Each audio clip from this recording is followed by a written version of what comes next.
What's going on, everybody? It's FREEDO here for your Overwatch, and the recent talk of the town has been, is Sombra overpowered? Obviously, Sombra got some reworks in order to give her more firepower, lean her more heavily into the DPS category, and there's been rumblings in the community that the new Sombra might be a bit too much. Is this actually the case? We're going to break down what we think here today, as well as show some clips on how the new Sombra interacts with different things in the game, things to look out for, and ways to go about counter-stratting the new and somewhat improved Sombra. I'm going to sort of bury the lead on this one and say that I personally don't think Sombra's overpowered. We're going to try to develop why that's the case, especially noting to the things that you can do against her. With that being said, though, I do reserve the right to, like everyone else, be wrong in this instance, because it could be the case that Sombra's power level increases in pro play, perhaps, but I think at least in matchmaking play, I can more or less confidently say I don't think she's overpowered. All right, so first I'm going to show some examples of some major mistakes we see a lot of players make against Sombra, and then transition into how to swap appropriately to not let this happen to you. I'm trying to play Reinhardt, just trying to go through this choke. I want to shield, but if the damage isn't coming from a direction that Rein's shield can block, you can't run Rein. If I'm trying to shield at the choke to stop the damage out in the distance, but the critical damage is the Sombra on my Widowmaker, us as a team have to reevaluate how we're putting our resources and the heroes we're picking. My shield is doing nothing to help the team if the stealthy engage is coming behind us. In general, I would say, unless you have a really good reason to run Reinhardt against Sombra, you're going to want to try to avoid using Reinhardt altogether, because most of your value is in a ability, being your barrier, of course. If that gets hacked, you're donezo, which gives us to the next point of what you have to consider when you're playing against Sombra.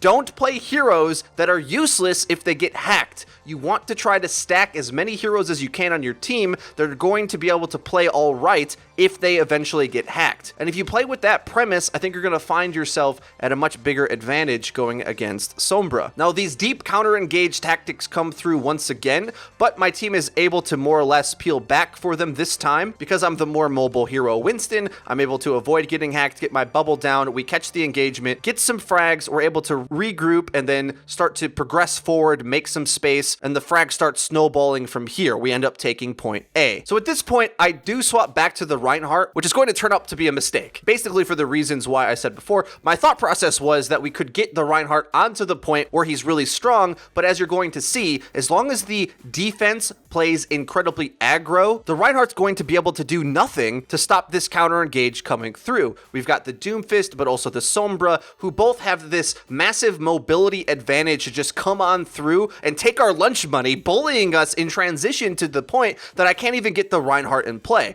So instead, I go over to the Roadhog pick, which you might think is a controversial main tank, and believe me, he was way back in the day when he was more of a DPS, but now, especially a lot of pro teams as well, Roadhog actually can be played as a main tank. Now, it is an incredibly counterable strat, which is obviously something that you want to worry about, but if you're playing against DPS characters that are pretty much going to avoid all of the shielding you could produce anyway, Roadhog's a pretty good choice. Why is that? Well, especially against Sombra, you want to be a character that doesn't feel useless when they get hacked. And whereas Reinhardt has a big percentage of his kit wrapped up into the value that he gets out of his shield, Roadhog doesn't continuously rely on his cooldowns. He either lands the hook or he doesn't, and then he's pretty much got his shotgun to worry about after that. And beyond that, the next point that you want to think about is the fact that you need a crowd control threat as well to stop the harassment. It's not just the other point that I made about worrying about being a cooldown-based character. It's also just stacking your crowd control threats that characters like Sombra are afraid to aggress into your team. And once they're not harassing,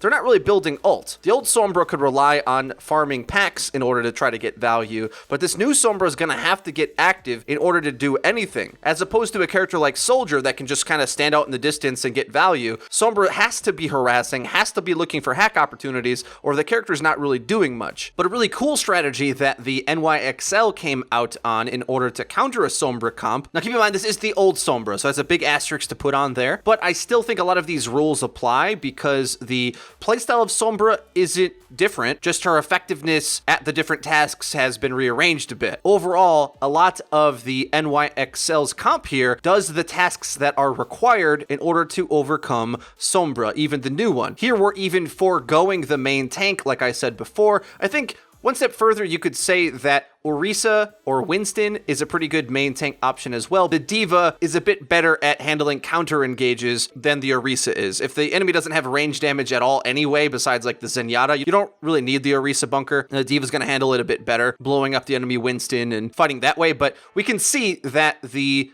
McCree or Reaper, neither of them really care about getting hacked. And although I think on the new patch, Moira and Lucio are a bit more susceptible to the new improved hack, Lucio losing his song, for instance, we'll actually see another example that I'll show you in a second that gives you other support options as well. But still on this comp, the thing is, against these mobility characters, you can't really punish the Roadhog, and he kind of becomes a star. Reaper is more than happy to go fight on health packs, which was a bigger counter in the last meta, where that was a bigger section of the kit, but either way, the point presence fighting will win you the objective pretty harshly. You're not going to be afraid of either hack or EMP as long as you play Reaper correctly. We have guides on the channel about that from a while ago. Perhaps we're due for a new one, but overall, the Philadelphia Fusion just had to swap the Sombra setup here. It just isn't going to work. No one really cares about the Sombra harassment. If the enemy dive tries to create space, well, they just get blown up by the high damage tanks, and the Fusion's comp can't really punish the fact that the NYXL are playing a bit greedy without a main shield tank. They're playing a comp that has to play at close range into shotguns. Have fun with that. But interestingly enough, the Fusion are actually going to go ahead and win this map, and they do so partially on the back of their anti-Sombra tactics as well. Another interesting Sombra counter that we can think of is Mercy, who oftentimes pairs well with a lot of these characters who are all in on their base weapon. Widowmaker, McCree, Reaper, characters that aren't going to be heavily cooldown based. Well, if a hack comes in on anybody,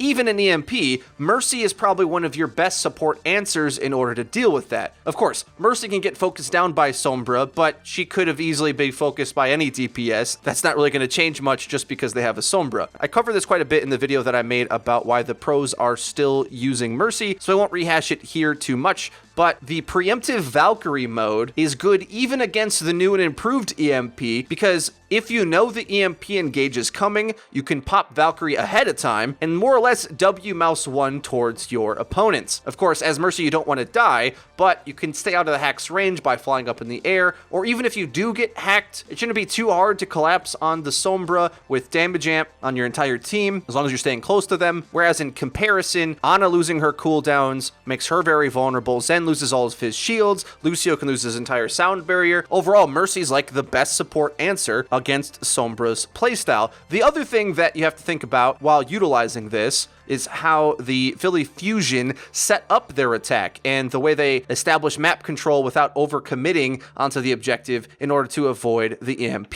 They're all spread out here, and off in the distance, putting minimal presence on the cart in order to minimize the effect that EMP has. Granted, we are playing on route, which is a bigger map. There's more space for you to spread out in relevant areas. Carpe is utilizing the hook shot to play on top of this perch. Perhaps that's justifying the pick alone, but the enemy, NYXL, are looking to do an EMP engage, but what does Libero really have to EMP? They got a tank over here, tank over there. Sure, support's in the back, but even if you pop it on the Zen, the Mercy can save him. Pop it on the Widow, what difference does that make? She's standing there either way. Really not giving the enemy a good EMP, whether you're on the pro patch or on the current patch, is going to be another key to victory to remember. You either can outplay the EMP with a preemptive Valkyrie, or you can look to catch the EMP by making sure you establish these ranged characters, Zenyatta included, who after they get EMP'd can just get the benefit of a Mercy beam in order to save them from the Sombra pouncing them on that opportunity. Well guys, that's going to be it for all the examples I have to break down.